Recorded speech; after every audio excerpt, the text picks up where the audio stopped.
ছোট পর্দার glamorous actress Tanjin Tisha modeling ও অভিনয় নিয়ে ব্যস্ত সময় পার করছেন।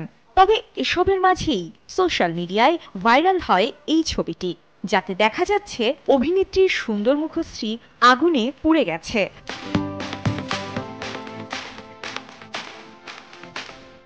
না ভিউয়ার্স, ঘাবড়ে যাবেন না। ছবিটির প্রসঙ্গে তানজিন তিশা জানান, এটি তার অভিনীত একটি নাটকের লুক। আসছে ভালোবাসা দিবসে আরটিভিতে আসছে মুশফিক ফারহান ও তানজিন তিশা অভিনীত বিশেষ নাটক পাষাণ। ছবিটি সেই নাটকের সেটেই তোলা।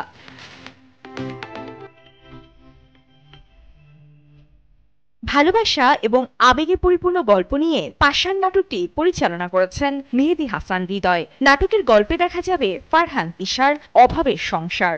বস্তির একটি ছোট্ট সেলুনে ফারহান কাজ করেন। এতে সংসার চালানো কষ্টকর হয়ে পড়ায় স্বামীকে কিছুটা স্বস্তি দিতে সেলাইয়ের কাজ বেছে নেন তিশা। কিন্তু নিয়তি বড়ই কঠিন। হঠাৎ বস্তিতে আগুন ধরে যায়, পুড়ে যায় সবকিছু। একে একে বের হতে থাকে লাশ, যা চেনা কষ্টসাধ্য। এভাবেই এগিয়ে যায় নাটকের গল্প।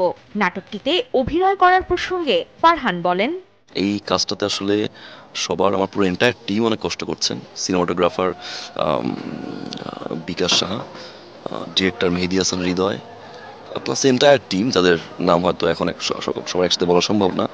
সো খুব এফোর্ট দিয়ে একটা কাজ হচ্ছে। আই হোপ সবার ভালো লাগবে। দেখবেন, পাশে থাকবেন, স্টে কানেক্টেড।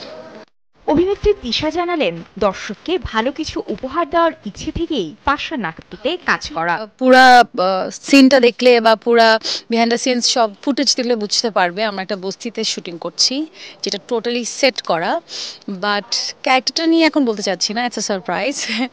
বাট আমি যদি বলি যে ভ্যালেন্টাইনে আমার খুব একটা কাজ করা হয়নি, বিকজ আমি বেশ অনেক দিন দেশের বাইরে ছিলাম, প্লাস ওয়েবের শুটিংয়ে ছিলাম। সো এই কাজটা করার আমার মেইন কারণ হচ্ছে এটার গল্পটা, বিকজ গল্পটা এত সুন্দর, মানে যে কোনো মানুষের আসলে ভালো লাগবে। সো সুন্দর গল্প, আই হোপ সবার ভালো লাগবে।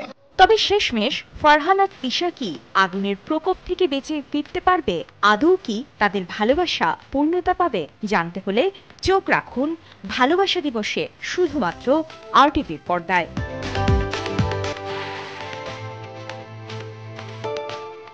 সাজিয়া ইসলাম, আরটিভি, ঢাকা।